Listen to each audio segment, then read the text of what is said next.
I remember the exact moment my voice started shaking. "I think someone's in the house," I whispered into the phone, gripping it so tightly my knuckles hurt. "Please, I'm not imagining this." Behind me, Ethan let out a quiet laugh.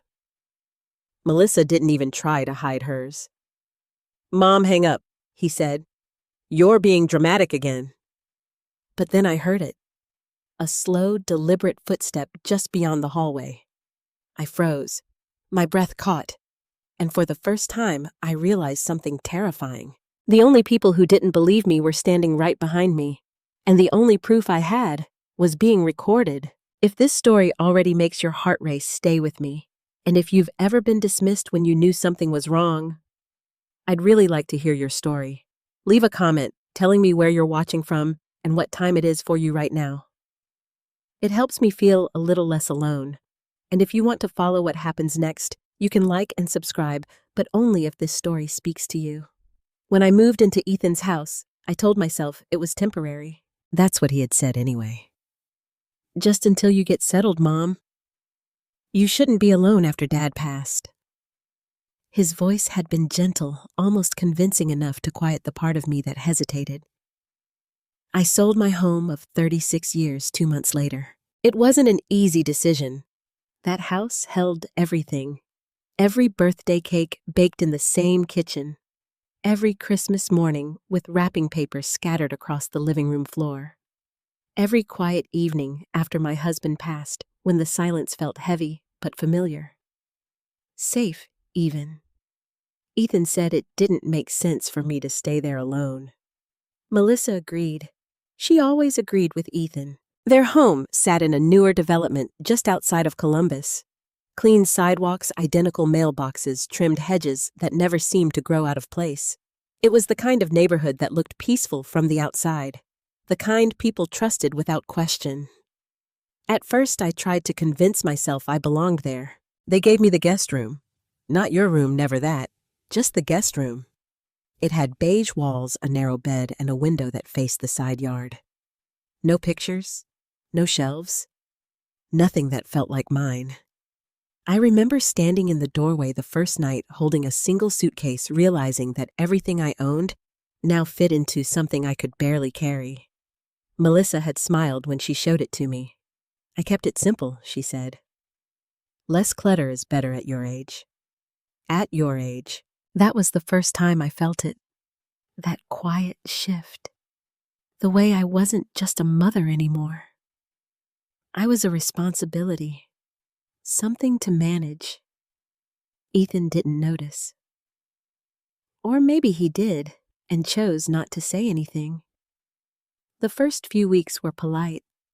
That's the best word for it. We ate dinner together, but conversation never stayed long.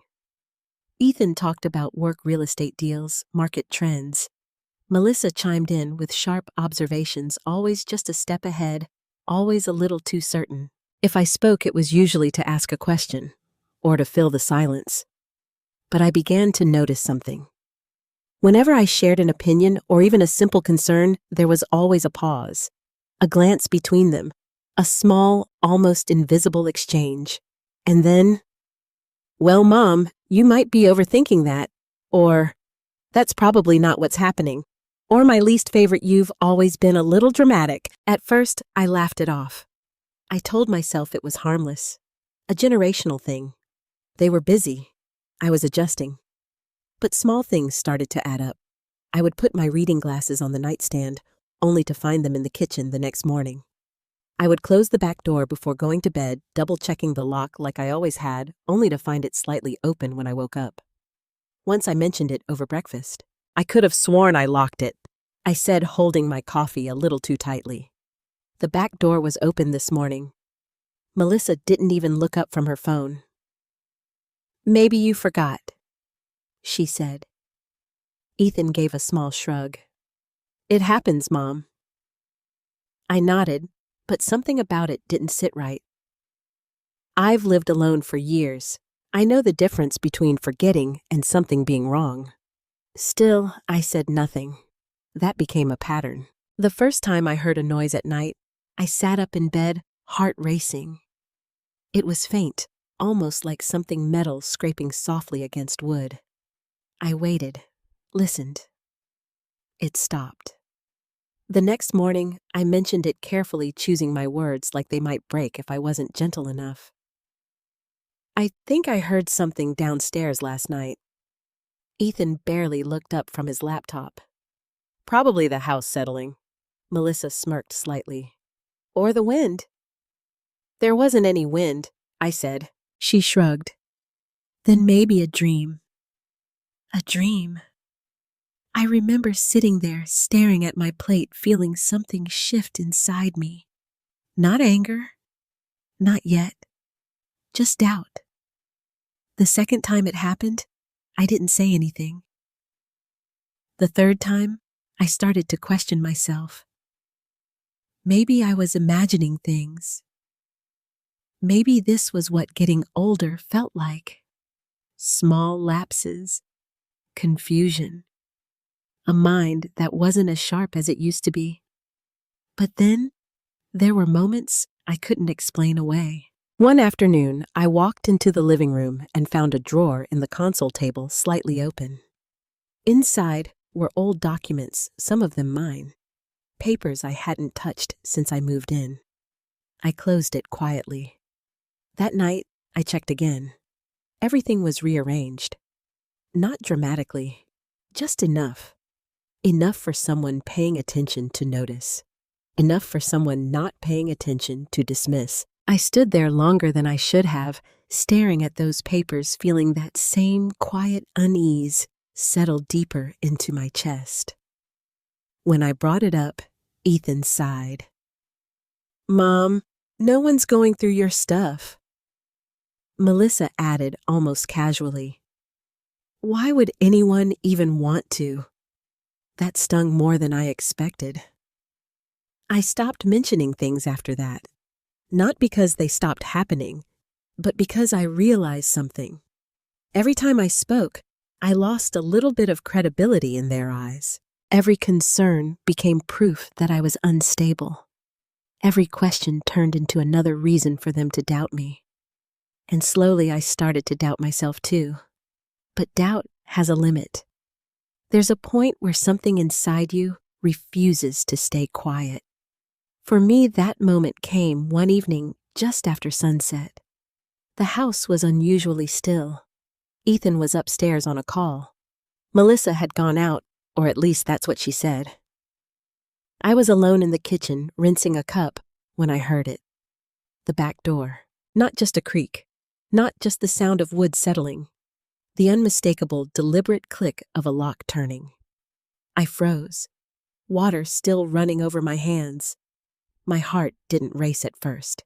It dropped, slowly, like it already knew. I turned off the faucet, the silence suddenly too loud, and stood there listening. Another sound followed, a step, inside the house. That was the moment something inside me snapped back into place. Not fear, clarity. I wasn't imagining this. And whatever was happening in that house, I was the only one who seemed willing to see it. I didn't move. That was the strange part. You would think fear would make me run, or scream, or at the very least call out Ethan's name. But instead, I stood there in the kitchen, my hands still damp from the sink, listening to a sound I had been told over and over again did not exist. Another step, slow, careful, intentional. It wasn't the house settling. It wasn't the wind. It wasn't my imagination. It was someone walking inside the home I now lived in. My first instinct was to turn around, but something stopped me. A quiet, instinctive voice that said, "Don't let them know you hear them." So I stayed facing the counter, staring at the faint reflection of the kitchen behind me in the dark window. The glass showed only shadows at first, shapes that could have been anything. But then, movement. A figure passed through the hallway. Just for a second, but long enough. My heart slammed so hard against my chest I was sure whoever it was could hear it. I swallowed carefully, forcing myself to stay still. I didn't know why I wasn't running. Maybe because a part of me had already run this scenario in my head a dozen times before, only to be told I was wrong every single time. This time, I needed to be sure. Another sound came closer now. The faint creak of the floorboard just outside the kitchen. I slowly reached for the edge of the counter, grounding myself, steadying my breathing. My mind started racing through possibilities. Ethan. But no. He was upstairs. I had heard his voice not 10 minutes ago, pacing in his office, talking about closing costs and contracts. Melissa. She said she went out, and she never came home quietly, which left only one option. Someone who was not supposed to be here. I turned off the kitchen light. The room dropped into darkness, leaving only the faint glow from the hallway. If he could see me before, he wouldn't now. I waited. Seconds stretched into something longer. Time didn't feel real anymore. Just the sound of my breathing, the tightness in my chest, and the quiet, unmistakable presence of someone else in the house. Then I heard it again. The soft slide of something being moved. A drawer. Not in the kitchen. The living room. The same place I had found my papers disturbed before. My stomach twisted. This wasn't random. This wasn't someone wandering aimlessly through the house. They were looking for something. And suddenly, every moment I had doubted myself came rushing back at once. The glasses that moved, the door that wouldn't stay closed, the sounds in the night, the drawer. I wasn't losing my mind. I was being ignored, deliberately. I took a small step back, my foot barely making a sound against the tile. I needed to get upstairs. I needed Ethan to see this, to hear it, to finally understand. But as I moved toward the hallway, the sound stopped. Silence. Not the natural kind, not the kind that comes when a house settles into itself at night. This was a held breath, a pause. Whoever was in the living room had heard something, had noticed something. My pulse spiked. I froze again, halfway between the kitchen and the hallway. Every instinct telling me not to move, not to breathe too loudly, not to give myself away. And then a shadow stretched across the wall. Tall, broad, definitely not Ethan. It moved slowly, deliberately, as if whoever cast it wasn't in a hurry. As if they had done this before. As if they felt comfortable. That realization hit me harder than anything else. This wasn't a mistake. This wasn't a one-time intrusion. This was familiar to them, which meant the floor creaked again, closer this time, and I instinctively stepped back into the darkness of the kitchen. My hand brushed against the counter, searching for something, anything I could use. But there was nothing. No knife within reach. No phone. I had left it in my room. Of course I had, because I never truly believed I would need it. The shadow disappeared from the wall. Then came the sound of breathing. Not mine. Low, controlled, just beyond the doorway. I could feel him there now. Not just hear him, feel him, standing just outside the kitchen, waiting. I didn't know how long we stayed like that. It could have been seconds. It could have been minutes. Time had lost its shape entirely. My thoughts started to spiral. What if he comes in? What if he already knows I'm here? What if... A voice cut through the silence. Mom! Ethan, upstairs, loud enough to echo faintly down the hallway. The effect was immediate. The presence outside the kitchen shifted. A step back. Then another. Faster this time. Retreating. The sound of movement rushed away from the doorway, back through the living room. Toward the back of the house. Toward the door. I didn't think anymore. I ran. Ethan! My voice cracked as I reached the bottom of the stairs. Ethan, there's someone in the house. He appeared at the top, confusion already on his face. What are you talking about? I just heard him. He was in the living room. He was right there. Melissa's voice followed behind him, sharp and irritated. Cody, what is it now? I'm not imagining this, I said louder than I meant to. There's someone here. He just ran out the back. Ethan was already moving past me, heading toward the living room. Stay here, he said. But I didn't. I followed him. We reached the living room together. The drawer was open again, wider this time. Papers scattered slightly, as if someone had gone through them in a hurry. Ethan frowned, but not in the way I expected. More annoyed than alarmed. He walked to the back door. It was closed. Locked. He turned back to me. See, he said. No one's here. But I heard him. I insisted. You saw a shadow. Melissa interrupted, stepping into the room with her arms crossed. Cody, you need to calm down. I am calm, I said, though my voice betrayed me. There was someone here. Ethan exhaled, rubbing his temples. Mom, you're scaring yourself. No, I said quietly. I'm trying to tell you something is wrong. Melissa shook her head, almost pitying. This is exactly what we were talking about earlier. Ethan exhaled, rubbing his temples. Mom, you're scaring yourself. No, I said quietly. I'm trying to tell you something is wrong. Melissa shook her head, almost pitying. This is exactly what we were talking about earlier. What do you mean? She exchanged a look with Ethan. That same look. That silent conversation I was never part of. Ethan hesitated, then said, Maybe we should think about getting you checked out, just to be safe. The words landed harder than any accusation. Checked out.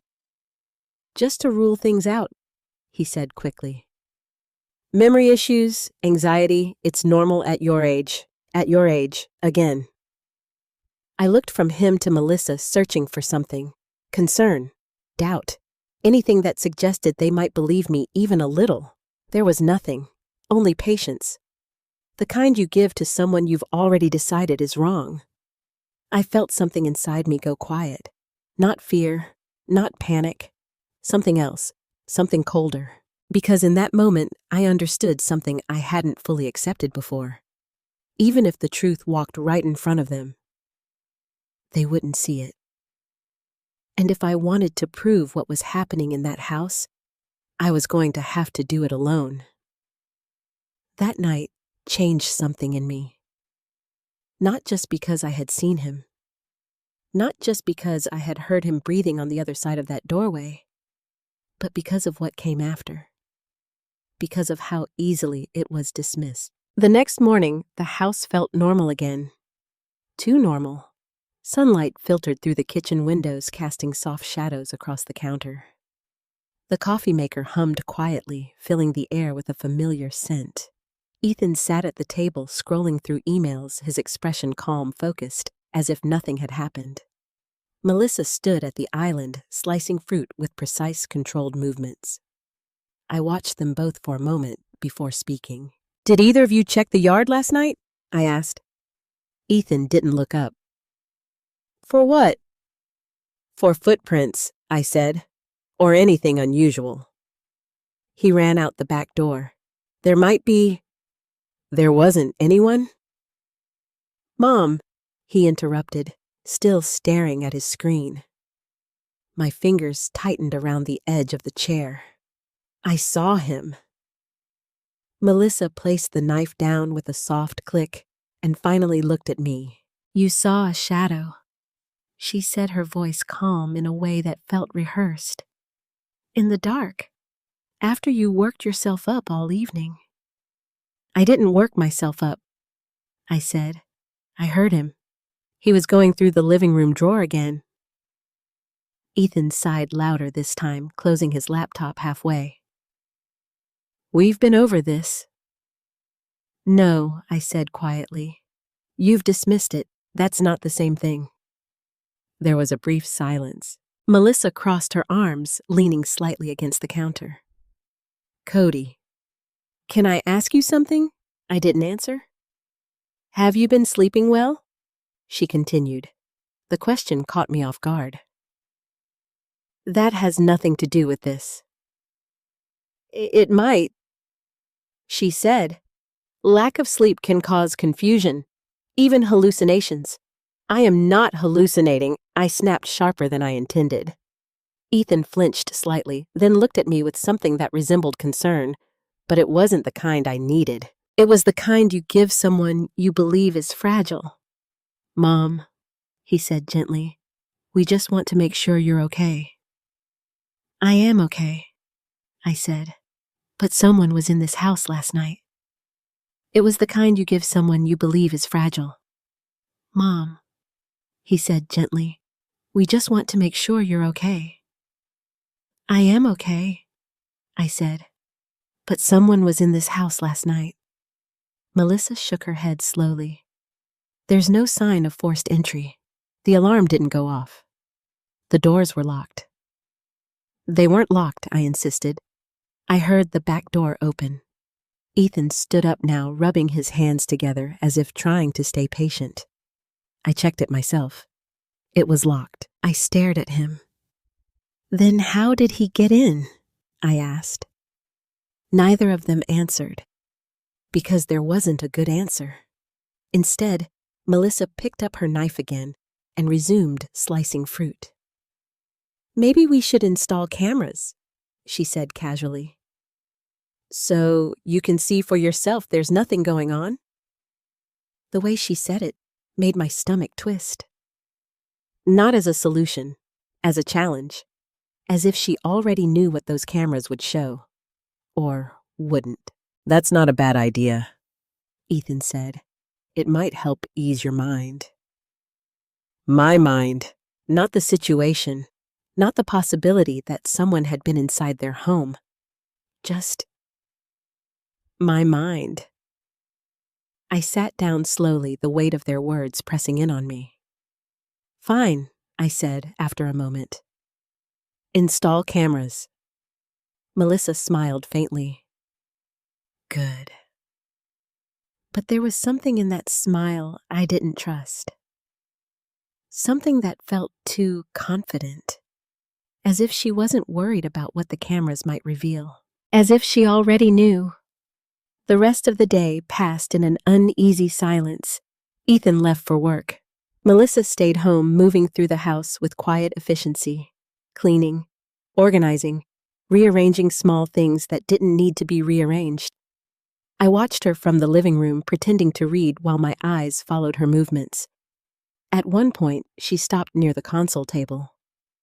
The drawer, the same one, she opened it slowly, glancing briefly over her shoulder before reaching inside. My breath caught. She pulled something out. A folder. One of mine. I stood up. What are you doing? I asked. She didn't jump, didn't flinch.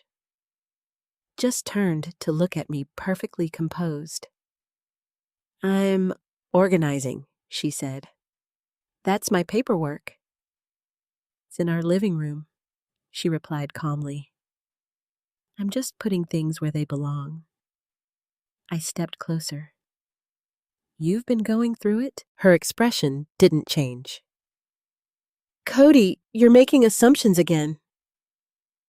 I saw the drawer last night. It was open. Someone was in here. And now you're saying that someone was me? She asked, raising an eyebrow. I'm saying something isn't right. She closed the drawer gently, then faced me fully. What's not right, she said, is how quickly you jump to conclusions. My chest tightened. I am not jumping to anything. I am reacting to what I see. And what you think you see isn't always accurate, she replied. There it was again. That quiet erosion. Not outright denial, but something worse. A steady suggestion that I couldn't trust my own perception. I know what I saw, I said. She stepped closer, her voice lowering slightly. Do you? She asked. The question lingered in the air between us. For a moment, I couldn't answer. Not because I didn't believe myself, but because of how many times I had been told not to. Melissa gave a small, sympathetic smile, then walked past me toward the kitchen. Conversation over, just like that. I stood there staring at the closed drawer, feeling that same cold realization settle deeper inside me. This wasn't just about being dismissed anymore. This was something else. Something deliberate. That evening, Ethan returned home with a small box. Security cameras, he said, setting it on the counter. We'll put them up tonight. Melissa nodded approvingly. Good. I watched as he unpacked them, placing each piece carefully on the table. Small, discreet devices. Easy to overlook. Too easy. Where are you putting them? I asked. Living room, back door, hallway, he said. That should cover everything. Everything, or at least everything they wanted to cover. As he worked, Melissa stood nearby, offering suggestions. Slight adjustments, small changes. Maybe angle that one a little higher, she said. You don't want it picking up too much glare. Like this, Ethan asked. Perfect. I noticed something then. She never once suggested placing a camera near the console table, near the drawer, near the one place I had seen clear evidence of someone searching. Shouldn't we put one here? I asked, gesturing toward the living room. Ethan glanced over. We already have one covering that area. Not directly, I said. Melissa stepped in smoothly. It's enough. Her tone left little room for argument. Ethan hesitated, then nodded. Yeah, it should be fine. I didn't push further. But I didn't forget. That night, as I lay in bed, I stared at the ceiling listening. The house was quiet again. Too quiet. But this time, something was different. Not outside, inside. For the first time since I moved in, I wasn't just afraid of what might be in the house. I was afraid of what might already be part of it. And as sleep slowly pulled me under, one thought kept circling in my mind. If someone had been coming into that house before, and Melissa wasn't worried about the cameras, then maybe, just maybe, the cameras weren't meant to catch the truth. They were meant to hide it. I didn't sleep that night. Not really. I lay in bed with my eyes closed, but my mind refused to quiet. Every small sound pulled me back to attention. The faint hum of the refrigerator downstairs. The distant ticking of a wall clock. The occasional creak of wood settling under the cool night air. And underneath all of it, expectation. I was waiting. Waiting for the sound to come back. Waiting for proof. At some point, I must have drifted off, because when I opened my eyes again, pale morning light was slipping through the edges of the curtains. For a brief moment, everything felt normal. Then I remembered. The shadow. The breathing. The way Melissa had looked at me when I suggested another camera. I sat up slowly, my chest tight, listening again. Nothing. The house was quiet. Too quiet. I got dressed quickly, moving with a sense of urgency I couldn't fully explain. Something inside me felt off. Not fear exactly, more like a warning. When I stepped into the hallway, I noticed Ethan's office door was already open. He must have left early. Melissa, on the other hand, was nowhere in sight. I walked downstairs cautiously, my hand trailing along the wall, as if I needed the contact to steady myself. The kitchen was empty. The coffee maker was off. No sign of breakfast being prepared. No sign of Melissa at all. That wasn't unusual. She sometimes left early without saying much, but something about it felt different today. Intentional. I moved into the living room. The drawer. It was closed, but not the way it had been before. There was the slightest gap, barely noticeable unless you knew what to look for. I knelt down slowly, my heart beating faster with each inch closer. And then I opened it. The contents looked neat at first glance. Too neat. That was the problem. I knew how I had left those papers, slightly uneven, a little out of order. Now they were perfectly aligned, stacked, rearranged, controlled. My hands trembled as I lifted the top folder. Inside were documents I hadn't looked at in years. Property records, old insurance forms, and something else. Something I didn't remember placing there. A photocopy, not original. A copy of a deed. My name was on it, but there were markings, highlighted sections, notes scribbled in the margins in handwriting that was not mine. I stared at it, my pulse quickening. Someone had been studying this, not just glancing through, analyzing, looking for something specific. My stomach dropped. This wasn't random. This wasn't curiosity. This was planning. I quickly placed everything back the way I found it, though I knew it didn't matter anymore. Whoever had gone through this drawer already knew what they were looking for, and they were getting closer. A sudden sound from behind me made me jump. The front door, opening. I turned quickly as Melissa stepped inside, setting her purse down calmly, as if nothing in the world was out of place. "Oh," she said, noticing me. "You're up early. I could say the same to you," I replied, trying to keep my voice steady. She smiled faintly. "I had an errand." "What kind of errand?" I asked. Her expression didn't change. "Just something personal." I stood up slowly, closing the drawer behind me. "I was just looking through my papers," I said, watching her carefully. "Were you?" she asked, walking into the kitchen. "Find anything interesting?" The question felt loaded. I followed her, my mind racing. "There's a copy of a deed in there," I said, "with notes on it." She paused for just a fraction of a second before turning to me. "Is there?" "That's not my handwriting," I added. She leaned casually against the counter. "Maybe you forgot." "No," I said firmly. "I didn't." A small silence settled between us. Then she sighed, as if tired of the conversation already. "Cody?" She said, her tone soft but sharp underneath. "You really need to stop digging into things that aren't relevant." "Those are my documents," I said. "In our house," she replied. The emphasis was subtle, but clear. I felt something tighten in my chest. "This is still my property," I said quietly. Her eyes met mine, steady and unflinching. "For now," she said. The words hung in the air, like something heavier than they should have been. "For now." My breath caught. "What does that mean?" She straightened, pushing off the counter. "It means things change."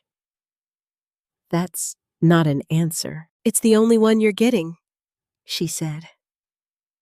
And just like that, she walked past me, heading toward the stairs, as if the conversation was already over. I stood there, frozen. For now. The phrase echoed in my mind over and over again. Not if, not maybe, for now. A quiet certainty began to form inside me. Melissa wasn't just dismissing me. She wasn't just minimizing what I was experiencing. She knew something she wasn't saying, something she didn't want me to discover. And suddenly, all the pieces started to shift into place. The drawer, the documents, the intruder, the cameras positioned just carefully enough to miss certain angles. This wasn't about me being dramatic. This was about control. And I was standing right in the middle of something I didn't fully understand yet, but I was getting closer. I could feel it. That afternoon, Ethan called. "Hey, Mom," he said, his tone distracted. "Everything okay today?" I hesitated. This was my chance to tell him everything, to make him see. But then I remembered the look on his face the night before. The doubt, the quiet assumption that I was the problem. "I'm fine," I said instead. "Good," he replied. "Melissa said you seemed a little stressed lately." "Of course she did." "I'm just adjusting," I said. "Well," he continued, "we'll have the cameras fully set up tonight. That should put everything to rest. Everything. Or maybe just me." I hung up the phone slowly, staring out the window as the afternoon light faded. Because deep down, I knew something he didn't. The cameras weren't going to stop what was happening. They weren't even going to reveal it. If anything, they were going to be used against me. And for the first time since all of this began, I made a decision. I wasn't going to wait for someone else to believe me. I was going to find the truth myself, no matter what it cost. That night, I stopped pretending I was just reacting. I started paying attention. Ethan installed the last camera just before dinner, stepping back to admire his work like he had solved something important. "There," he said. "Now we'll know if anything's actually happening. Actually." The word lingered. Melissa smiled, her arms folded, watching him with quiet satisfaction. This should settle things, or settle me. I nodded slowly, forcing a small smile. "Yes," I said, "it should." But inside, something had already shifted, because I wasn't going to rely on those cameras. Not anymore. Dinner that evening was quiet. Too quiet. The kind of silence that feels intentional, like everyone is waiting for something, but no one wants to say it out loud. Ethan talked about work again. A new listing. A client who couldn't decide. Numbers, contracts, timelines. Melissa listened occasionally, adding a comment always sharp, always just slightly ahead of him. I barely touched my food. Instead, I watched. Not openly. Carefully. The way Melissa checked her phone, then quickly turned it face down when I looked up. The way she glanced toward the hallway more than once. The way Ethan never noticed any of it. After dinner, I excused myself early. "I'm tired," I said. Melissa gave me that same practiced smile. "Of course you are." Ethan barely looked up.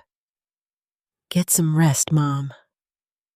I went upstairs, slowly closing the door behind me with more care than usual. Then I waited. I turned off the light and sat on the edge of the bed, listening. The house settled into its nighttime rhythm. Footsteps downstairs. The faint sound of dishes being put away. A cabinet closing. Water running. Then silence. Minutes passed. Then more. I stood up quietly and moved to the door, opening it just enough to see the hallway. Empty. I stepped out, my bare feet silent against the carpet, and moved toward the top of the stairs. The living room lights were off.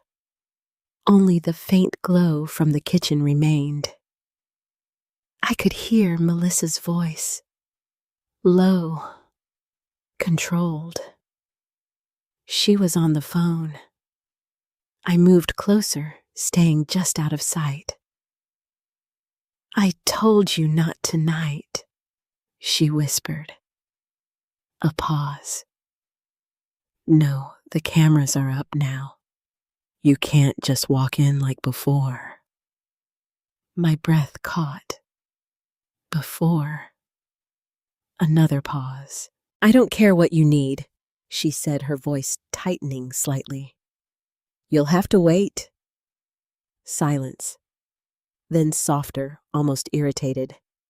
Yes, I'll figure it out. Just not like that again. The line went quiet. I stepped back quickly, my heart pounding. Before. Not like that again. Every word confirmed what I already knew. I wasn't imagining anything. Someone had been in that house. More than once, and Melissa knew. The floor creaked slightly beneath my foot, and I froze. Melissa's voice stopped instantly.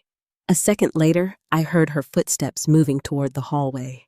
I slipped back into my room and closed the door just as she reached the stairs. Cody, she called. I forced my voice to sound groggy. Yes. Were you out here? No, I said. I've been in bed. There was a pause. Then, okay. Her footsteps retreated. I waited until I heard her bedroom door close before letting out the breath I had been holding. My hands were shaking now, not from fear, from certainty.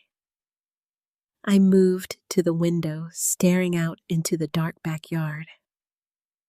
The same yard where I had seen that man. The same door he had used. And now, the same person Melissa had just been talking to. I needed proof. Not suspicion, not instinct. Proof. The cameras wouldn't give it to me, so I had to find another way. The next morning, I acted like nothing had changed. That was the hardest part. Sitting at the table, drinking coffee, listening to Ethan talk about his day, pretending I hadn't heard everything, pretending I wasn't watching Melissa with a completely different understanding now. You feeling better today? Ethan asked. I nodded. Much. Melissa smiled faintly. See, a good night's sleep makes a difference. Yes, I said, meeting her eyes. It does. For just a second, something flickered across her face. Not fear, but awareness, like she was trying to figure out what I knew, and how much. That afternoon, after Ethan left for work, Melissa got ready to go out again. I have an appointment, she said, grabbing her purse. Of course you do, I replied. She paused slightly, then nodded. I'll be back later. I watched her leave. Then I waited. 5 minutes. 10. 15. Long enough to be sure she wouldn't come back unexpectedly. Then I moved. Straight to the living room. To the console table. To the drawer. I opened it quickly, this time, no hesitation. The documents were still there. But now I knew what I was looking for. Not just the papers. The pattern. What had been moved? What had been touched? And then I saw it.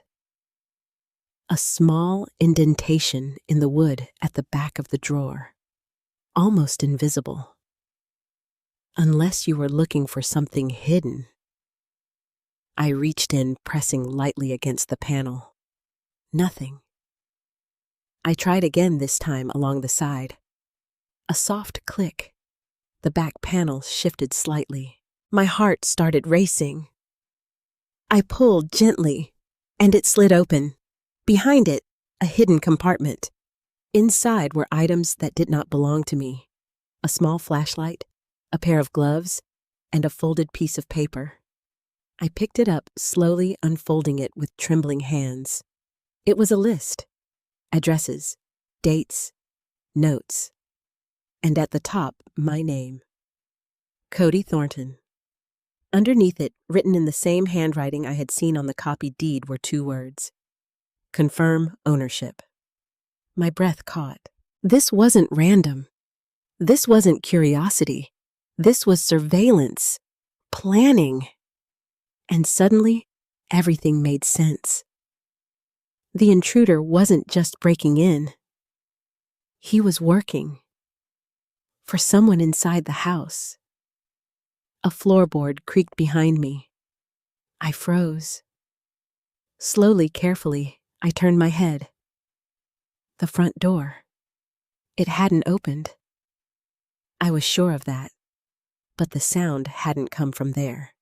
It came from the hallway, inside the house. My pulse spiked. Melissa wasn't supposed to be back yet, which meant I wasn't alone. Again. I didn't breathe. Not at first. My body locked in place, the paper still clutched in my hand, the hidden compartment open in front of me like a secret that had been waiting too long to be found. The sound came again. A step. Slow. Measured. Inside the house. My mind raced. Melissa wasn't supposed to be back. Ethan was at work, which meant there was only one possibility. He was here. Again. I folded the paper quickly, slipping it back into the compartment, my fingers moving faster now, more precise. The panel slid back into place with a soft click just as another floorboard creaked closer. Too close. I shut the drawer gently, forcing myself to stay calm. Panic would make noise. Noise would give me away. I straightened slowly, my heart pounding so loudly I was certain it echoed through the room. Every instinct screamed at me to run, but something stronger held me there. This was my chance. Proof. If I ran now, I would lose it. I turned inch by inch toward the hallway. The house felt different, not empty, occupied, alive in a way that made the air heavier, harder to breathe. And then I saw him, just for a second, a figure moving past the edge of the hallway. Broad shoulders, dark jacket, gone almost as quickly as he appeared. But this time, I didn't question it. I didn't doubt it. I knew. My pulse surged, and without thinking, I took a step forward. "Hey!" I called out, my voice sharper than I expected. "Who's there?" Silence. No answer. But I heard movement. Quick now, retreating, toward the back of the house. I moved faster, following the sound, my fear now mixed with something else. Anger. A burning, steady anger that pushed me forward. "You need to leave!" I shouted. "I'm calling the police." That wasn't entirely true. I didn't have my phone, but he didn't know that. The footsteps sped up. A door creaked open. The back door. I reached the kitchen just as I heard it slam shut. I rushed to it, throwing it open, stepping out onto the small patio. Empty. The yard stretched out in front of me, quiet and still under the afternoon light. Too still. No movement, no sign of anyone. But the gate at the far end of the yard swung slightly. Just enough. He had gone that way. I stood there breathing hard, my chest rising and falling as the adrenaline slowly faded. And for the first time since all of this began, I wasn't afraid. I was certain. I went back inside, slowly closing the door behind me, locking it, turning the handle twice to make sure. Then I leaned against it, my eyes closing briefly. He had been here. Not once, not twice, but again. And now I had seen him clearly. Not a shadow, not a reflection. A man. Real, deliberate, and working from inside my home. I pushed myself upright and walked back into the living room, to the drawer, to the place where I had found the hidden compartment. I needed to move faster now. Melissa knew something. That much was obvious. But how much? Did she know I had found it? Did she know I had seen him? The front door opened. I froze. Melissa stepped inside, her heels clicking softly against the floor. "You're home," she said, her tone light. Too light. "I am," I replied, watching her carefully. She set her purse down, her eyes scanning the room quickly before landing on me. Something shifted in her expression. Not surprise, not concern, recognition. "You look flushed," she said. "Everything okay?" "There was someone here," I said. I didn't hesitate this time. I didn't soften it. I didn't doubt myself. Her reaction was immediate, but subtle. A pause, barely a second. Then she smiled. "Cody," she said gently, "we've been through this." "No," I replied. "You've avoided this." Her smile tightened slightly. "I saw him," I continued. "He ran out the back door just now." She tilted her head, studying me. "And you're sure she asked?" "Yes." "Absolutely sure?" "Yes." Another pause. Then she exhaled softly, shaking her head. "I think you're scaring yourself again." I stepped closer. "No," I said quietly. "I think you know exactly what's going on." That did it. The shift was instant. Her posture straightened. Her eyes hardened just slightly. "I don't appreciate what you're implying," she said. "I'm not implying anything," I replied. "I'm stating facts." "You're making accusations," she corrected. "I'm telling you someone was in this house. And I'm telling you," she said, her voice calm, but colder now, "that you need to be careful with that kind of statement." The warning was clear. Too clear. I held her gaze. "Why?" I asked. "Because it might be true." Her lips pressed together. Then she looked away first. A small victory. But it didn't feel like one, because something else had changed too. She wasn't dismissing me anymore. Not entirely.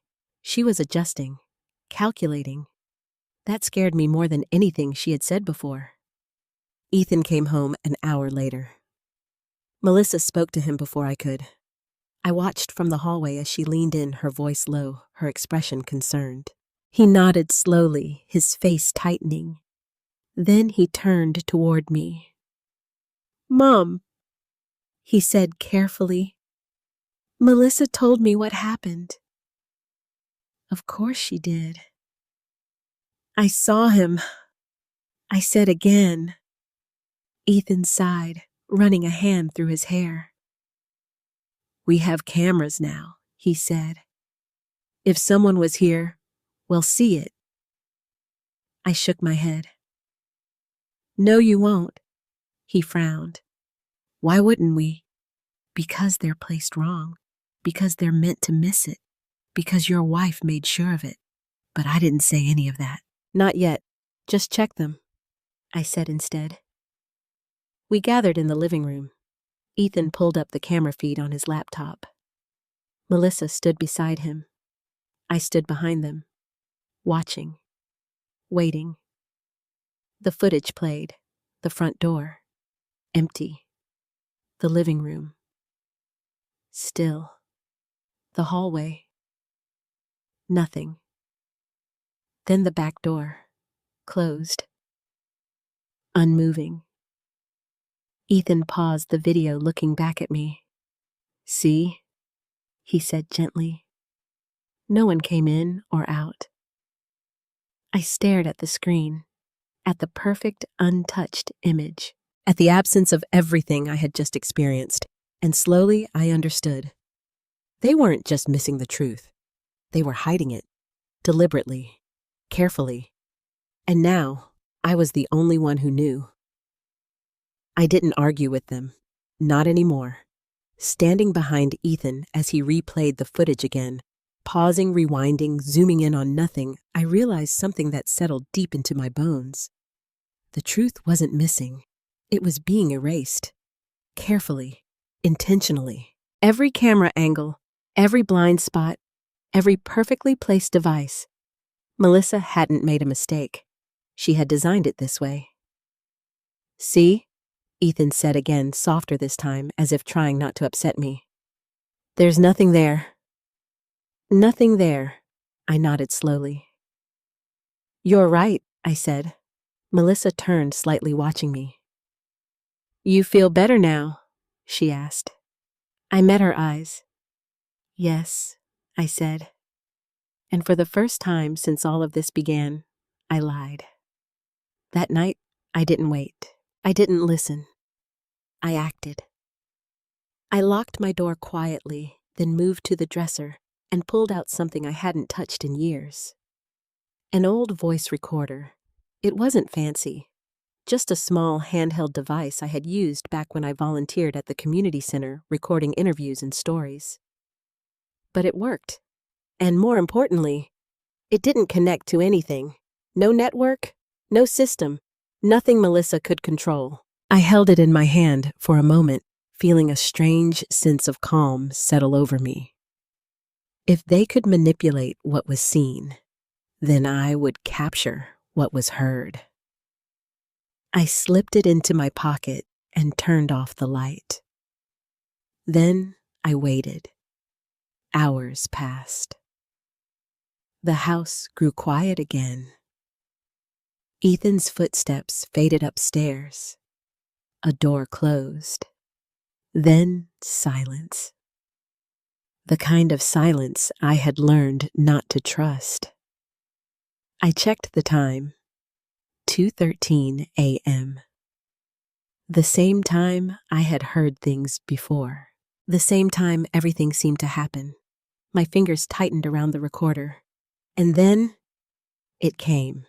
A faint sound, barely there, but unmistakable. The back door. Opening. Slow. Careful. Controlled. I turned on the recorder. A soft click. Then I held my breath. Footsteps. Inside the house. Closer. Each step measured, deliberate, like someone who knew exactly where they were going. Not searching, navigating. My heart pounded, but I forced myself to stay still. Let him come. Let him move. Let him reveal himself. The footsteps passed beneath my door, then continued, toward the living room, toward the drawer. I slipped out of bed, moving silently across the floor, and pressed my ear gently against the door. The sounds were clearer now. A drawer opening, paper shifting, a faint rustle of movement, and then a voice. Low, muffled, male. Almost done. My breath caught. A voice, not just footsteps, not just presence. A voice, real, recorded. Proof. My hands trembled as I held the recorder closer to the door, making sure it captured everything. She doesn't know yet? A pause. Documents match documents. My stomach twisted. Just need confirmation. Confirmation. The same word. The same phrase. Confirm ownership. Everything connected in that moment. This wasn't random. This wasn't a break-in. This was an operation. Planned. Organized. And I was the target. The footsteps shifted again. Closer now. Too close. I stepped back quickly, turning off the recorder just as the sound reached my door. Silence. Then, a pause. Right outside. I froze, every muscle in my body locked. He was there, standing just inches away, on the other side of the door. I could feel it, the weight of his presence, the stillness, the awareness. As if he knew, as if he could sense me, listening, recording, understanding. My pulse thundered in my ears. Don't move. Don't breathe. Don't make a sound. Seconds stretched. Long, heavy, unforgiving. And then, a step back. Another. The sound of movement retreating. Down the hallway, toward the stairs. I exhaled slowly, my body trembling now as the tension finally broke. I waited. Counted. 10 seconds. 20. 30. Then I moved. I opened the door just enough to see the hallway. Empty. But the sound continued. Downstairs. The back door again. Closing. Gone. I shut the door and locked it immediately, my hands shaking as I pressed my back against it. Then I looked down at the recorder. My proof. My evidence. The thing they couldn't deny. The thing they couldn't erase. Because it never touched their system. I didn't sleep after that. I couldn't. I sat on the edge of the bed replaying the recording over and over again. The footsteps. The drawer. The voice. She doesn't know yet. My chest tightened. Because now I understood something even more dangerous. They didn't just think I was imagining things. They were counting on it. Morning came slowly. Too slowly. When I walked downstairs, Ethan was already there. Melissa stood beside him, waiting. That was the first thing I noticed. They weren't just going about their morning. They were waiting for me. "Cody," Ethan said carefully.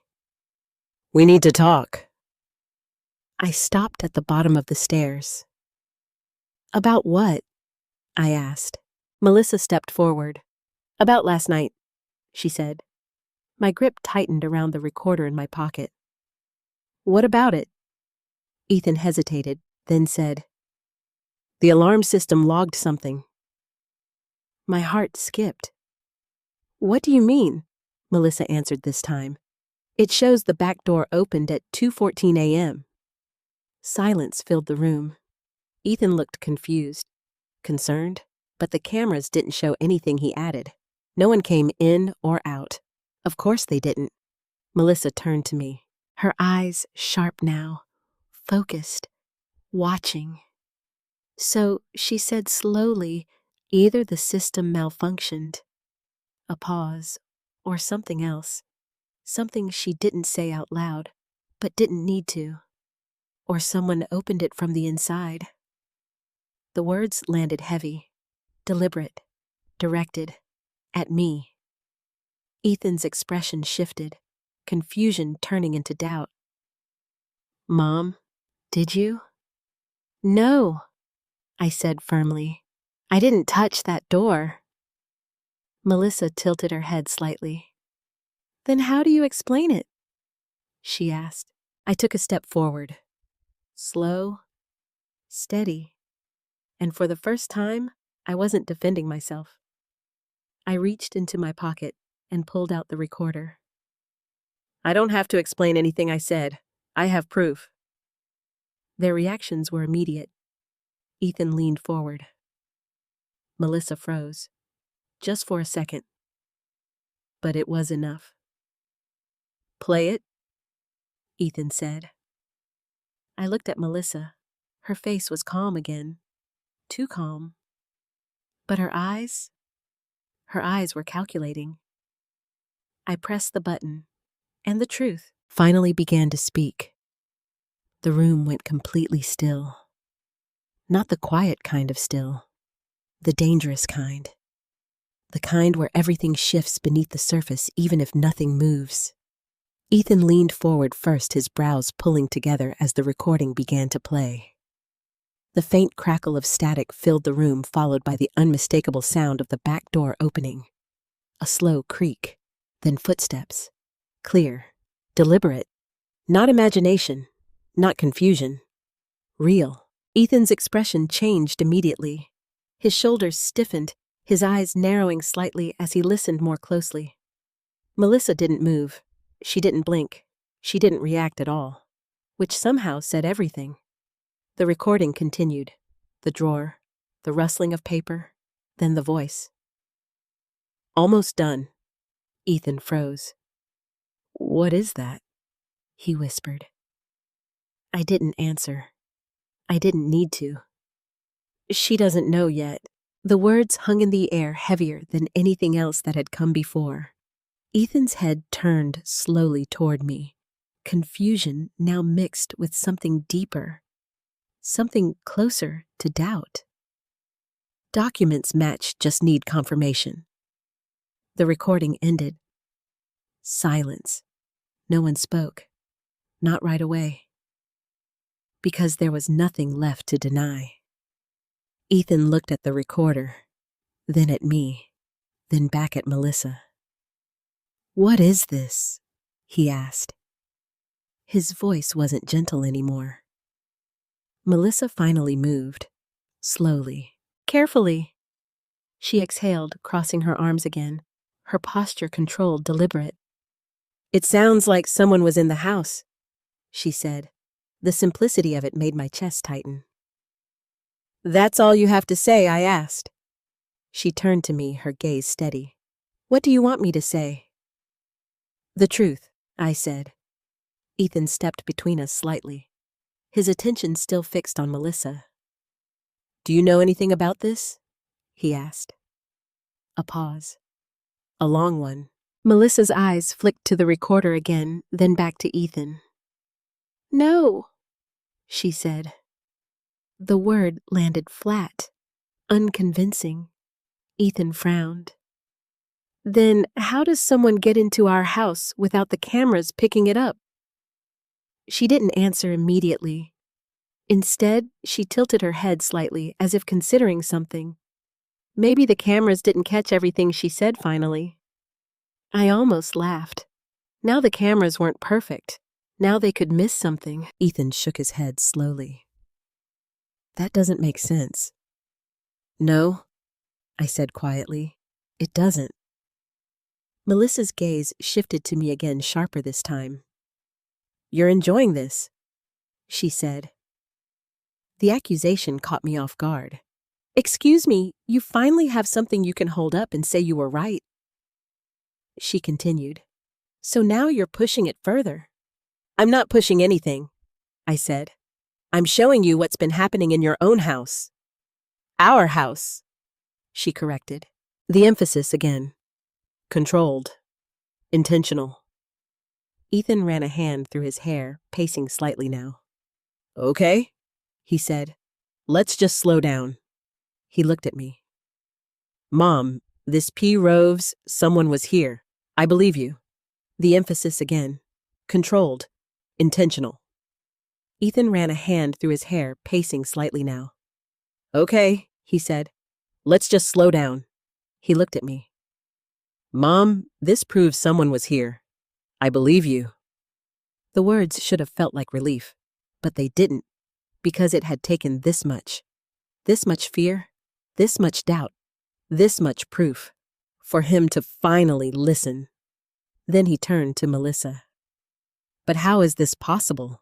He asked. She hesitated, and that hesitation, it was the first real crack. I don't know, she said. Not as confident this time, not as controlled. Just enough uncertainty to sound believable, but not enough to be real. I stepped forward. I do, I said. Both of them looked at me. The cameras are positioned wrong, I continued. They don't cover the right angles. They miss the back entry if someone knows where to stand. Ethan frowned. That doesn't. They were placed that way, I said, my voice steady now. Deliberately, the word hung between us. Melissa's expression didn't change, but her eyes did, just for a second.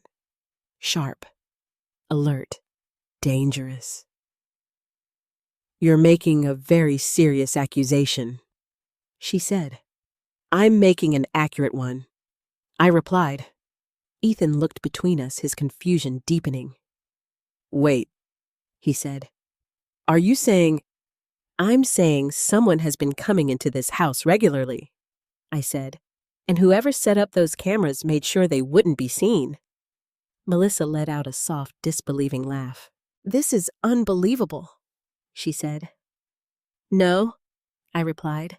"What's unbelievable is how hard you've worked to convince everyone nothing was happening." Ethan turned to her again. "Melissa." This time, there was hesitation in his voice. Doubt. Finally. She saw it too, and for the first time since I met her, she lost control of the moment, only slightly, but enough. "This is exactly what I was worried about," she said quickly.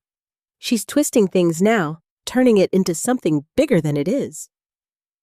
Bigger than what I asked." "Then a misunderstanding," she snapped. "A misunderstanding doesn't break into a house at 2 a.m., I said. Ethan held up a hand. "Enough," he said. His voice was firmer now, grounded. He looked at both of us. "We're not going to argue like this, not without facts." Facts. That was the word that mattered, because now I had them. "Then let's look at more than just the cameras," I said. Melissa stiffened. "What do you mean?" Ethan asked. I took a breath, then said it.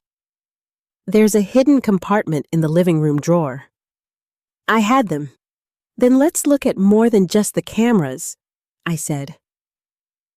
Melissa stiffened. "What do you mean?" Ethan asked. I took a breath, then said it. "There's a hidden compartment in the living room drawer." Silence. Heavy. Immediate. Ethan blinked. What Melissa didn't move, not even a flicker this time. Too controlled. Too still. "I found it yesterday," I continued. "There are tools in there. Gloves, a flashlight, and documents." Ethan stared at me. "Why didn't you say anything? I didn't know who I could trust," I said. The words landed exactly where they needed to. He looked at Melissa again. Now the doubt wasn't subtle anymore. It was visible, real. "We should check it," he said. Melissa finally reacted. "No," she said quickly, too quickly. The room went quiet again. Ethan turned fully toward her now. "Why not?" She opened her mouth, closed it, then forced a small smile. "Because this is getting out of hand," she said. "We don't need to tear the house apart over." "It's one drawer," I interrupted. Ethan didn't wait. He moved, straight to the living room. Melissa followed her steps tighter now, faster. I came behind them, my heart steady for the first time since all of this began, because now it wasn't just my word anymore. It was theirs. We reached the console table. Ethan pulled the drawer open. Everything looked normal. At first. "See," Melissa said softly. "There's nothing." "Wait," Ethan said. He reached inside, pressed along the back panel. "Nothing." He frowned. "Where is it?" "Left side," I said. His fingers moved, pressed. A click. The panel shifted. Ethan froze, then slowly. He pulled it open, and everything changed. Ethan didn't speak. Not at first. He just stared into the hidden compartment, his hand still holding the panel open, his entire posture frozen as if his body hadn't caught up to what his eyes were seeing. The gloves, the flashlight, the folded paper, everything I had described, everything Melissa had hoped would stay hidden. "Ethan," I said softly. He didn't respond. Slowly, carefully, he reached inside and picked up the gloves, turning them over, examining them, like he was trying to convince himself they weren't real. "They're not mine," he said finally. His voice was low, unsteady. I didn't say anything. I didn't need to. He already knew. Then he picked up the flashlight. Same reaction, same disbelief. And then, the paper. He unfolded it slowly, his eyes scanning the contents. His expression changed. Confusion, then focus, then something darker. "What is this?" he asked. I stepped closer. "It's a list," I said. "Addresses, dates, notes." His eyes moved again, then stopped. Right at the top. My name. Cody Thornton. He inhaled sharply. "What the hell?" he muttered. The room felt heavier now, charged, because there was no explanation left that could make this harmless. Ethan turned slowly toward Melissa. "This was hidden in our house," he said. "Can you explain that?" Melissa didn't answer immediately. She stood still, composed, but I could see it now. The calculation was gone, replaced by something else. Pressure. "You're jumping to conclusions again," she said. Again. Even now. Even with everything in front of her. Ethan shook his head. "No," he said. "Not this time." That was the moment everything shifted. Not because of what I said, but because of what he finally chose to believe. He held up the paper. "This has her name on it," he continued. "Why?" Melissa exhaled slowly, as if preparing herself. "It doesn't mean what you think it means," she said. "Then tell me what it means," he replied. Another pause, longer this time, because now. She didn't have an easy way out. I watched her carefully. This was it, the point where the truth either came out or something worse replaced it. "It's from a consultant," she said finally. The answer was too smooth, too prepared. Ethan frowned. "What consultant for the property?" she said. "I've been looking into options." "Options?" The word hit me like the quiet warning. "What kind of options?" I asked. She turned to me, her tone tightening. "Financial ones," she said. "Something you clearly haven't considered." "I don't need to consider anything," I replied. "That property is mine." Her eyes sharpened. "For now," she said again. The same words, the same quiet threat. Ethan looked between us, his confusion deepening. "Wait," he said. "What is she talking about?" Melissa hesitated. And that hesitation, it was everything. Because she didn't want to say it out loud. Not yet. Not in front of him. "I was trying to help," she said instead. "By hiding someone in the house?" I asked. "I didn't hide anyone," she snapped. "Then how did he get in?" I pushed. She didn't answer. Ethan's voice rose slightly. "Melissa, answer the question." Silence. Then finally, she broke. "Not fully, but enough." "I gave someone access," she said. The words dropped like something fragile hitting the floor. Breaking. Irreversible. Ethan blinked. "What I gave someone access to the house," she repeated. "Why he demanded." Her eyes flicked to me briefly, then back to him, to verify something she said. What he asked again. This time, her voice didn't hold. The ownership, she admitted. The room went completely still, because now there was no hiding it. Ethan's face changed. Not confusion anymore, not doubt, anger. "You let a stranger into our house," he said slowly, "to investigate my mother." "He's not a stranger," she replied quickly. He's a licensed... I don't care what he is, Ethan snapped. I had never heard him raise his voice like that. Not once. Until now. You let someone come in here at night, he continued. Without telling me. I was going to, she said. When? He demanded. After he got caught.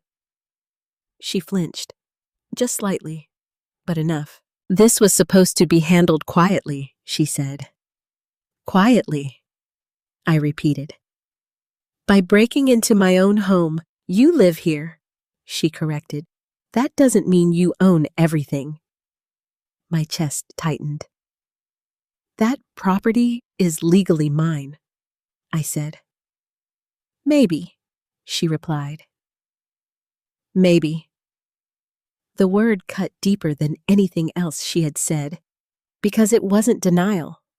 It was challenge.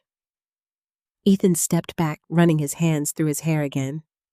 Okay, he said. Stop. His voice was shaking now. Just stop. He looked at Melissa. What are you trying to prove? She didn't answer. Not right away, because this was the part she had been avoiding, the truth behind everything. I needed to be sure, she said, finally, sure of what he asked. Her eyes moved slowly toward me, then back to him. That everything she claims is actually true. The accusation landed heavy, cold, calculated. I felt it settle deep in my chest. So you hired someone to break into the house, I asked. I hired someone to verify documents, she said. At 2 a.m., I pressed. Silence. Ethan shook his head slowly. This is insane, he said. No, I replied quietly. It's intentional. They both looked at me. Everything about this was planned, I continued. The cameras, the timing, the way I was made to look like I was imagining things. Melissa's expression hardened again. You were imagining things, she said. At first, I repeated. She didn't answer, but she didn't deny it either. And that was enough. Ethan turned to her again. You let this go on, he said. I was trying to protect us. She replied, from what he asked. Her voice dropped. From losing everything. The words echoed, because now the motive was clear. This wasn't about confusion. This wasn't about concern. This was about control, about money, about ownership. And I was standing in the way. I took a slow breath, feeling something settle inside me. Not fear, not doubt, clarity. You weren't protecting anything I said. You were trying to take it. Melissa didn't respond. She didn't need to. Because for the first time, Ethan didn't look at me. He looked at her, and he saw it. The truth. Finally. The silence that followed felt heavier than anything that had come before. Not confusion, not denial. Truth. Raw, exposed, undeniable truth. Ethan stood there still holding the paper, his hands no longer steady. His breathing had changed. Slower, deeper, like he was trying to hold himself together while everything inside him shifted. Melissa didn't speak. She didn't argue. She didn't even try to explain further. Because now, there was nothing left to hide behind. You let someone investigate my mother, Ethan said slowly, each word deliberate, controlled. Melissa swallowed her composure, slipping just slightly. I needed clarity. You broke into our home, he corrected. I didn't break in, she snapped. I gave access. That doesn't make it better, he shot back. Her jaw tightened. You're overreacting. That was the wrong thing to say. I saw it in the way Ethan's face changed. Something hardened, something final. No, he said. I'm finally reacting the right way. The room went quiet again, but this time it wasn't uncertainty. It was the beginning of consequences. I stepped back slightly, watching them letting the moment unfold without interruption. Because this wasn't about convincing anyone anymore. This was about truth catching up. How long? Ethan asked. Melissa hesitated. How long has this been going on? A few weeks, she said. A few weeks, he repeated. You've been letting someone into this house at night for weeks. Her silence confirmed it. My chest tightened, not from fear this time, but from something deeper. Betrayal. Not just of me, of the home itself. Why didn't you tell me? Ethan demanded. I was going to, she said again. When he asked, after you proved whatever you were trying to prove? She looked at him now, her voice lowering. I thought your mother was hiding something. The words landed directly on me, sharp, intentional, but they didn't cut the way she expected. Because now they didn't matter. You thought I was lying, I said quietly. I thought something didn't add up, she replied. And instead of asking me, you hired someone to sneak into my home, I asked. She didn't answer, because there was no answer that could make that right. Ethan shook his head, pacing again. This is insane, he muttered. No, I said. It's calculated. Melissa's eyes snapped toward me. Stop acting like you're the victim here, she said. I almost smiled, not out of humor, out of disbelief. I am the victim, I replied calmly. You invaded my space. You questioned my reality. You tried to make me doubt myself. I didn't try to make you doubt anything she said.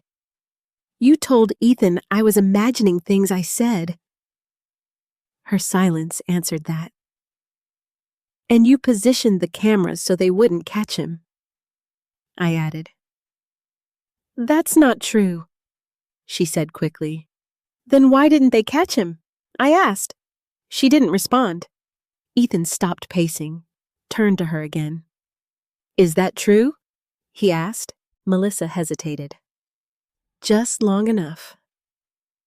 I placed them where I thought they would be effective, she said carefully. Effective for what he pressed. For security, she replied. But her voice lacked conviction, and Ethan heard it. We both did. Or for control, I said softly. That word again. Control. It hung between us like something undeniable. Melissa's expression hardened. You're twisting everything she said. No, I replied. I'm finally seeing it clearly. Ethan stepped closer to her. You should have told me, he said. I was protecting us, she insisted, from what he asked again. Her answer came faster this time. From losing the property. There it was, the truth. Simple, direct, unavoidable. The room seemed to shrink around those words. Because now everything made sense. The investigation, the hidden notes, the late-night entries, the careful positioning of cameras. It was never about safety. It was about ownership, about control, about making sure I didn't have something they wanted. Ethan stared at her. You thought she didn't own it, he asked. I thought there might be inconsistencies, she said. And instead of talking to her, he stopped shaking his head. You went behind both of our backs. I needed facts, she said. You broke the law, he replied. That hit her. I saw it, the first real crack in her control. It's not illegal to verify documents, she said. It is illegal to break into someone's home, he countered. I didn't break in. You let someone else do it, he snapped. The words echoed through the room. Heavy. Final. Melissa stepped back slightly, her composure slipping further now. You're blowing this out of proportion, she said. No, Ethan replied. I'm finally seeing it for what it is.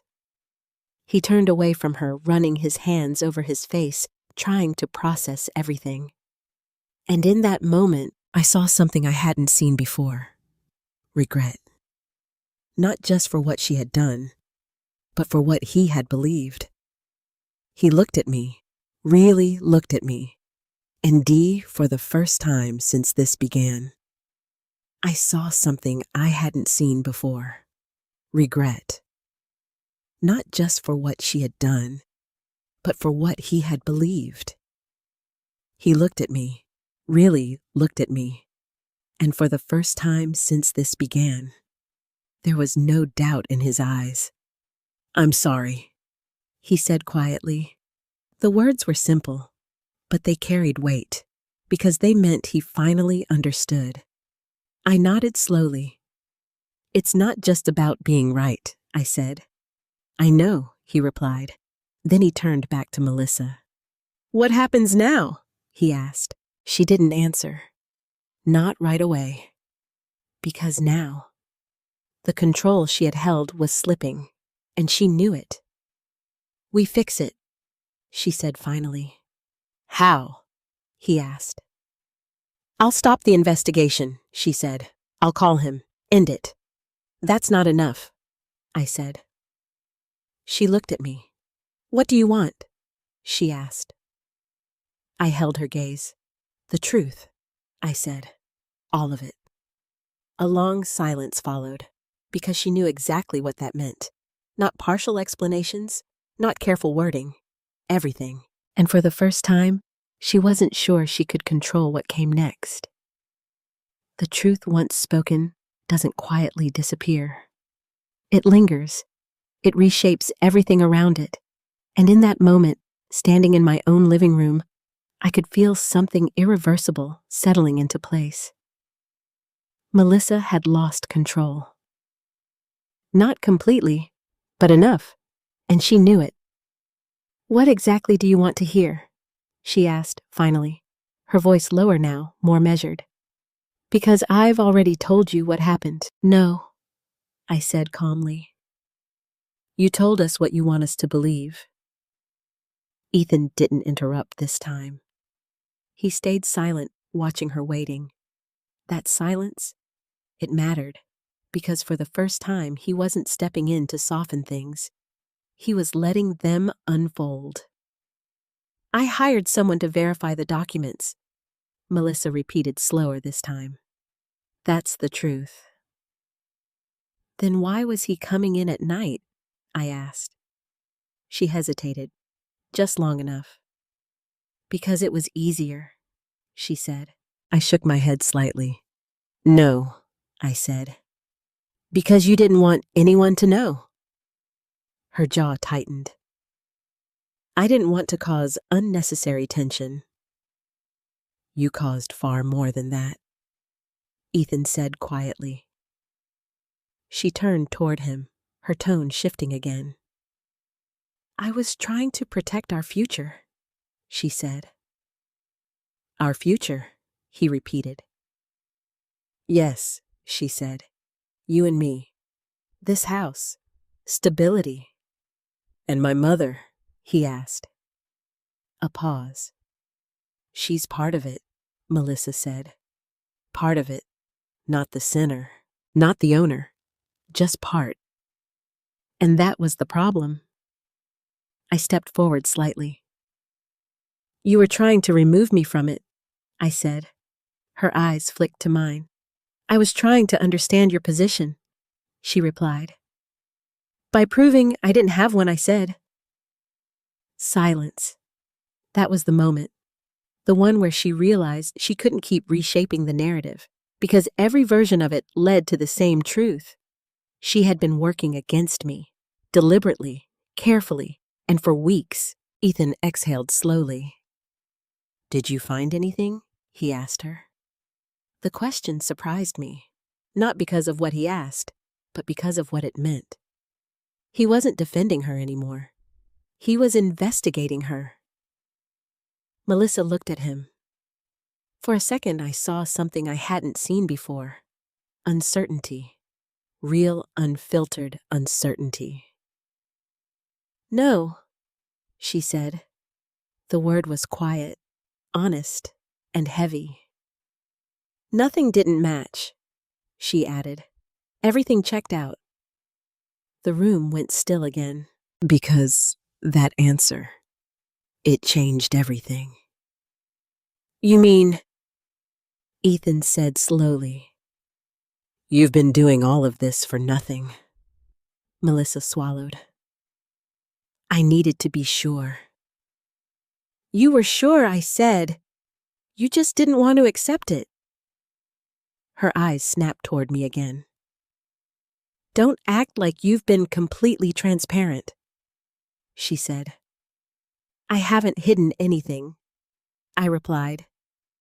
"You've avoided questions," she said. "I've avoided being interrogated in my own home." I corrected. Ethan raised his hand slightly. "Enough," he said again. His voice wasn't loud, but it was firm, grounded, final. "We're not doing this anymore," he added. Melissa looked at him surprised. "Doing what?" "This," he said, gesturing between us. "This constant tension. This manipulation." The word landed harder than anything else he had said, because now it wasn't just me seeing it. It was him, too. "I'm not manipulating anything," she said. "You controlled the situation," he replied. "You controlled the information. You controlled how everything was presented." "I was trying to handle it responsibly," she insisted. "No," he said. "You were trying to handle it quietly." Another silence, and this one, it felt different, because now Melissa wasn't just losing control of the situation. She was losing control of Ethan. I stepped back slightly, letting the moment breathe, because this wasn't my fight anymore. Not entirely. This was theirs, and it had been building for longer than I realized. "So what happens now?" she asked. The question sounded simple, but it wasn't. It carried everything with it: the house, the property, the trust, the future. Ethan didn't answer immediately. He looked around the room, at the drawer, at the hidden compartment, at me, and finally, at her. "Now," he said slowly, "we fix what's been broken." "And how do we do that?" she asked. He took a breath, then said it. "By being honest." The word lingered, because honesty was the one thing missing from all of this. Melissa let out a small breath, almost a laugh. "You think it's that simple?" "No," he said. "I think it's necessary." She looked at him for a long moment, then shook her head slightly. "You don't understand," she said. "Then help me," he replied. Another pause, and this time, she didn't answer. Because understanding meant admitting something deeper, something she hadn't said yet, something she wasn't ready to say. I felt it before she spoke. That shift, that deeper layer. "You're afraid," I said quietly. Both of them looked at me. Melissa's expression hardened. "I'm not afraid of anything," she said. "Yes, you are," I replied. "You're afraid of losing control." Her eyes narrowed. "That's not you're afraid of losing what you think belongs to you," I continued. "That property was never yours," I added softly. The words hit their mark, because this time, she didn't argue. She didn't deflect. She didn't correct. She just stood there, still, silent, and for the first time, exposed. Ethan saw it. The first time exposed. Ethan saw it. I saw it. And more importantly, she knew we saw it. I was trying to secure our future, she said, finally, her voice quieter now. At my expense, I replied. She didn't deny it, because she couldn't. That was the truth. And now I saw it, and more importantly, she knew we saw it. I was trying to secure our future, she said, finally, her voice quieter now. At my expense, I replied. She didn't deny it, because she couldn't. That was the truth. And now, it was out. Ethan stepped back again, his expression shifting into something deeper, something more complicated. Melissa, he said. But he didn't finish, because there was nothing left to say that could fix this immediately. Trust doesn't come back in a single moment. It rebuilds slowly, or it doesn't rebuild at all. And standing there watching both of them, I realized something I hadn't fully understood before. This wasn't just about the property. This wasn't just about control. This was about who we were to each other, and whether that could survive what had just been revealed. Because some truths don't just expose lies, they change relationships, forever. The room didn't return to normal after that. It couldn't, because once trust cracks, it doesn't quietly repair itself. It lingers in every glance, every silence, every word that isn't said. Ethan didn't speak for a long time. He stood near the window, staring out into the yard where I had first seen that shadow.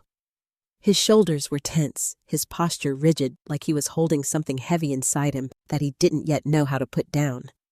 Melissa stayed where she was, still. Watching him, waiting, for what I wasn't sure. Forgiveness maybe, or control, but neither came.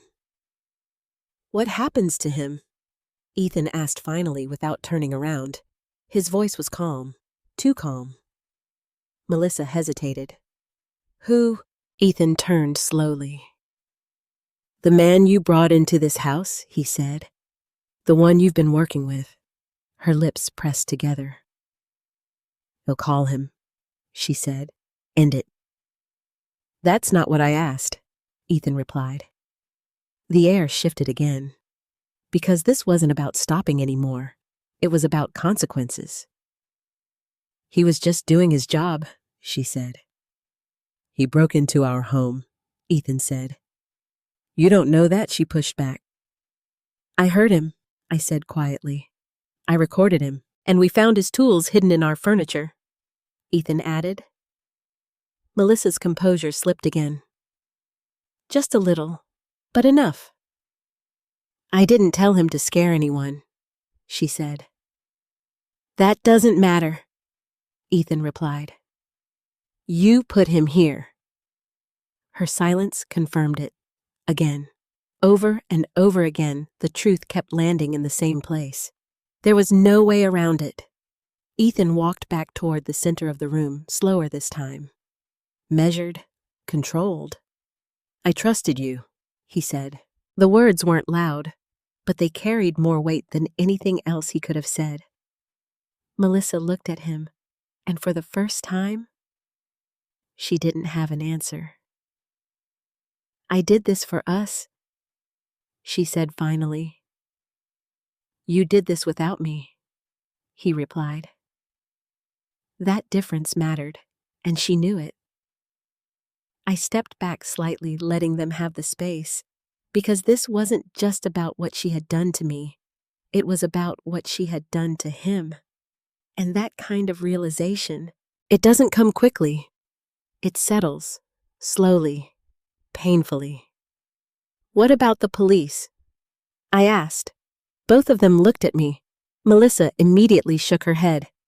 That's not necessary, It is, I said. Ethan didn't answer right away, but I saw the shift in his expression, the hesitation, the calculation, because now he wasn't just reacting emotionally, he was thinking. What would we even say? Melissa asked quickly. That someone came into the house with permission.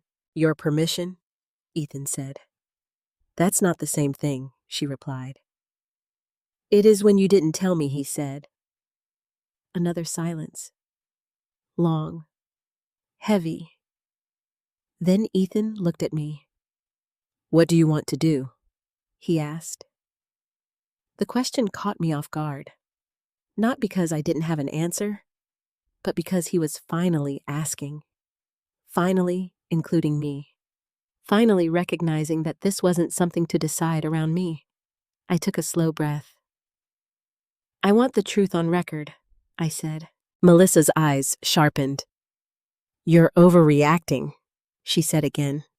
No, I replied calmly. I'm protecting myself. From what? She asked. From this happening again, I said. She didn't respond, because she couldn't promise it wouldn't. Ethan nodded slowly. I think she's right, he said. Melissa turned toward him immediately. You can't be serious. I am, he said. This crossed a line. Her expression hardened. So you're going to call the police on your own wife? The question hung in the air. Sharp. Direct. Unavoidable. Ethan didn't answer right away. Because now, it wasn't just about right and wrong. It was about what came after. I don't know, he said honestly. The truth in his voice surprised all of us, including Melissa. But I know this isn't something we just ignore, he added. She let out a frustrated breath, turning away for a moment. This is unbelievable, she said. No, I replied quietly. This is the result of what you did. She turned back to me, and for a brief second, I saw something real in her expression. Not control, not calculation, fear. Because now the fear. Because now the situation wasn't hers anymore. It had moved beyond her, into something she couldn't manage, couldn't contain. I can fix this, she said.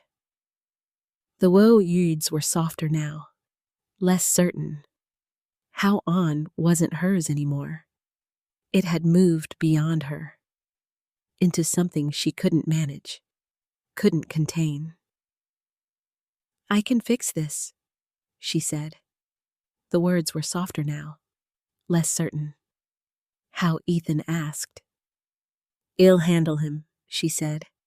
Make sure he doesn't come back. That doesn't undo what already happened, I said. Her eyes met mine again, and this time she didn't challenge me, because she knew I was right. Ethan stepped back again, running his hands over his face. This is too much, he muttered. But he didn't walk away. He didn't shut down. He stayed, and that mattered, because it meant he was facing it. Finally. What if we report it? He said, slowly, thinking out loud now. And just tell them everything. Melissa shook her head immediately. That would make things worse. For who, I asked. She didn't answer, because we all knew. For her, and that silence. It said more than any explanation ever could. Ethan noticed it too. His expression shifted again, understanding deepening into something firmer, something more resolved. I need time, he said, to think. Melissa nodded quickly. Of course. But her voice carried tension now. Because time meant uncertainty. And uncertainty meant loss of control. I looked at Ethan, then at her, then back at the house around us. And for the first time since all of this began, I didn't feel small in it. I didn't feel like a guest. I didn't feel like someone whose voice didn't matter, because the truth had changed that completely. "I'm not going anywhere," I said quietly. Neither of them responded, but they didn't need to, because now they both understood exactly what that meant. The house felt like a prison, exactly what that meant. The house felt different after that conversation. Not louder, not calmer, just clearer. Like something invisible had finally been pulled into the light, and now there was no way to pretend it wasn't there. Ethan kept his distance that evening. Not from me, from Melissa.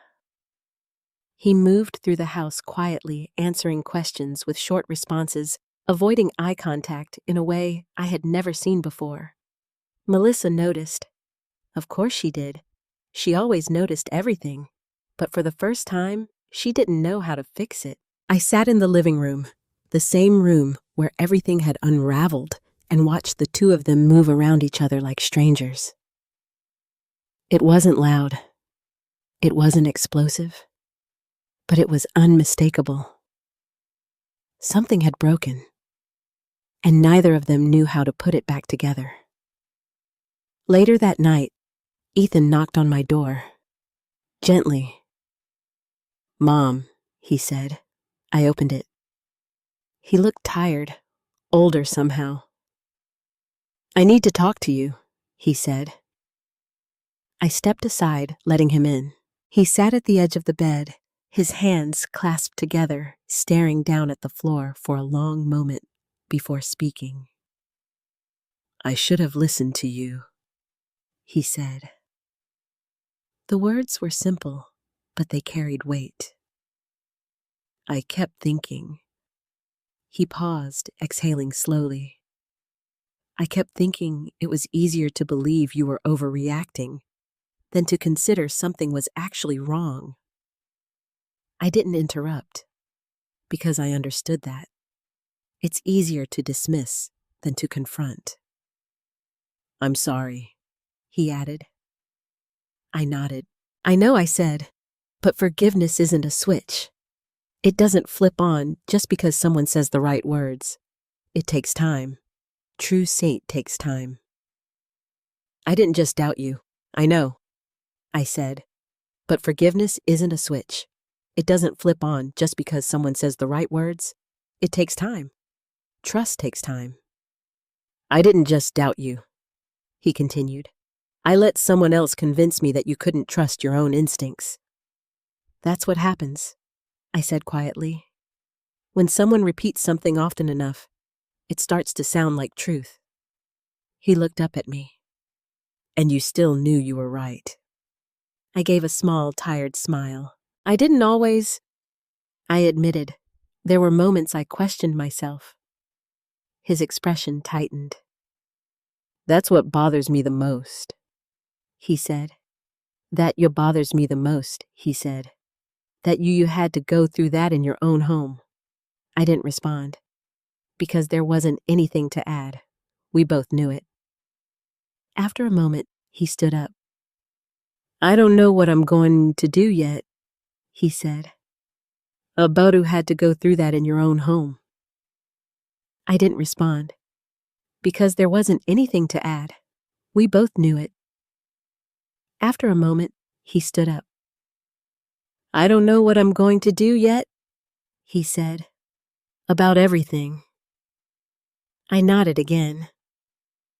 "You don't have to decide tonight," I said. He hesitated, then asked, "Are you going to stay?" The question hung between us, important, delicate. I looked around the room, the guest room, the space that never quite felt like mine. Then I looked back at him. "I'm going to leave," I said. His face fell slightly. "Not because of you," I added quickly, "but because I need to." "To feel safe," I continued. "To feel like I'm in control of my own space again." He nodded slowly. "I understand," he said. And this time, I believed him. The next morning, I began packing. Not everything, just what mattered.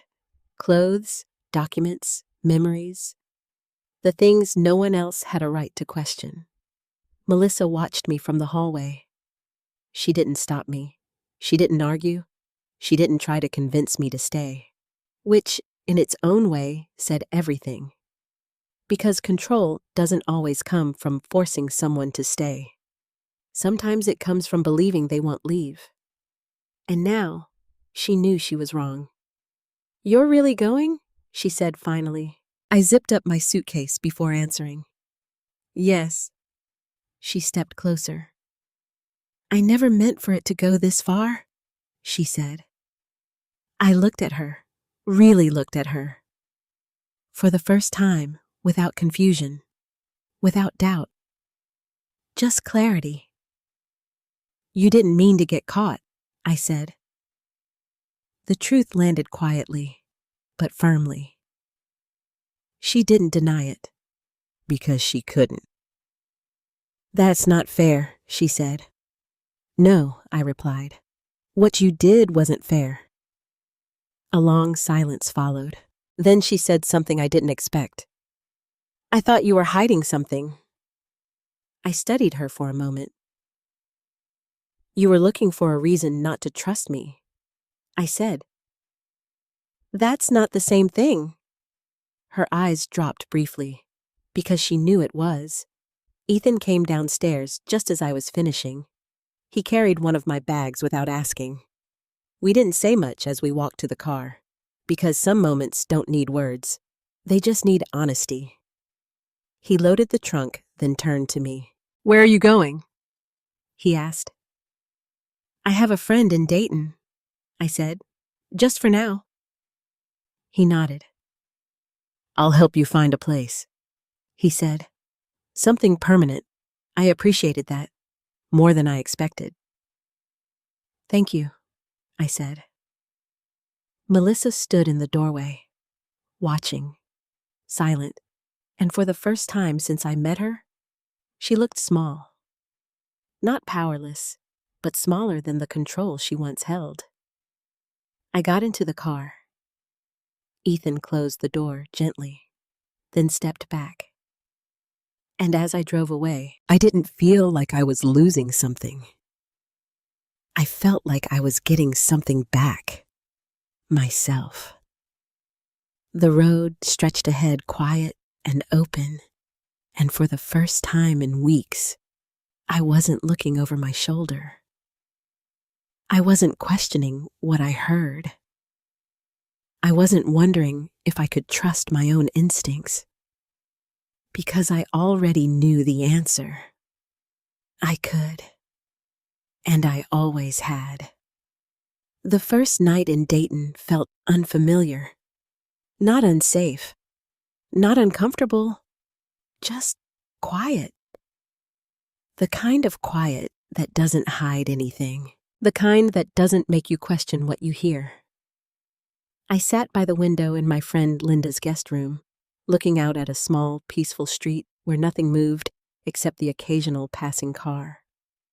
No shadows, no unexplained sounds, no tension hiding beneath the surface. Just stillness. And for the first time in weeks, I didn't feel like I had to prove anything. I didn't have to explain myself. I didn't have to defend what I knew. Because the truth had already done that for me. My phone buzzed softly on the nightstand. "Ethan." I let it ring once, twice. Then I answered. "Hi," I said. There was a pause on the other end. Not awkward, just careful. "Hey, Mom," he replied. His voice sounded different, less certain, more aware. "How are you?" he asked. I thought about it for a moment. "I'm okay," I said, honestly. "I think I'm starting to feel like myself again." He exhaled quietly. "I'm glad," he said. There was another pause. Then he added, "I've been thinking about everything." I figured I said gently. I spoke to a lawyer today. He continued. That caught my attention. And? I asked. He said what happened could be considered unlawful entry, Ethan said, even if Melissa gave access. I nodded, even though he couldn't see me. That doesn't surprise me, I said. I didn't file anything yet, he added quickly. I wanted to talk to you first. That mattered, more than he probably realized. What do you want to do? He asked. The same question as before. But this time, it felt different. Because now it wasn't about reacting. It was about deciding. I took a breath. I don't want revenge, I said. I want accountability. He didn't interrupt. I want it on record, I continued. Not because I need to punish anyone, but because I need to protect myself. I understand, he said. And again, I believed him. I also think he hesitated, choosing his words carefully. I think I need to take responsibility too, for what I asked softly. For not listening, he said. For letting it go on. His honesty settled gently between us. Not heavy. Not forced. Just real. You're taking responsibility now, I said. That's what matters. There was a quiet relief in his voice when he responded. Melissa's staying with her sister, he said after a moment. I wasn't surprised. She said she needed time, he added. And you? I asked. I do too, he admitted. That made sense. Some things can't be resolved in a single conversation. Some things need distance, clarity, space. I'm proud of you, I said. The words came naturally, without hesitation. Why, he asked, almost surprised. Because you chose to see the truth, I replied. Even when it was uncomfortable. There was a long pause. Then quietly he said, I learned that from you. My chest tightened slightly, not with pain, but with something softer, something warmer. Thank you, I said. We talked a little longer after that, about practical things, about next steps, about what would happen with the house. But the most important part had already been said. After I hung up, I sat there for a while, letting everything settle. The fear, the doubt, the tension. All of it had led to this moment. Not perfect, not easy, but honest. And that was enough. A few days later, I went back to the property. Not alone. With Ethan. The air felt different there too. Not because the place had changed, but because we had. He unlocked the door and stepped aside, letting me walk in first. A small gesture, but meaningful. We didn't say much as we moved through the rooms. The living room, the drawer, the hidden compartment. Still there. Still real. But no longer threatening. Just evidence. Just truth. I'm going to make sure everything is legally protected, Ethan said. I nodded. I'd like that, I replied. And if you ever decide to come back, he added, it will be your choice. That mattered, more than anything else he could have offered. Choice, control, respect. I appreciate that, I said. We stood there for a moment, not as people on opposite sides anymore, but as something closer, something rebuilt. Not fully, not yet, but moving in that direction. Before we left, I turned once more to look at the space. Not with fear, not with suspicion, but with clarity, because I knew now the problem had never been my instincts. It had never been my perception. It had never been my voice. The problem had been the silence others tried to place over it, and I had broken through that, Completely. As we walked out, Ethan closed the door behind us, and for the first time, it didn't feel like something was being locked away. It felt like something had been resolved. Not perfectly, but honestly. And sometimes that's enough. There are moments in life when the hardest thing is not facing the truth, but trusting yourself enough to recognize it. When the people closest to you begin to question your reality, your instincts, your voice, it can quietly shake something deep inside you. Not all at once, but slowly, piece by piece, until you start wondering if what you feel is even valid. That is the most dangerous kind of doubt, because it doesn't come from strangers. It comes from people you trust. And that makes it harder to resist. But here is what I learned. Your instincts are not your weakness. They are your protection. When something feels wrong, when your mind keeps returning to the same concern, when your body refuses to settle into comfort, there is usually a reason. You may not understand it immediately.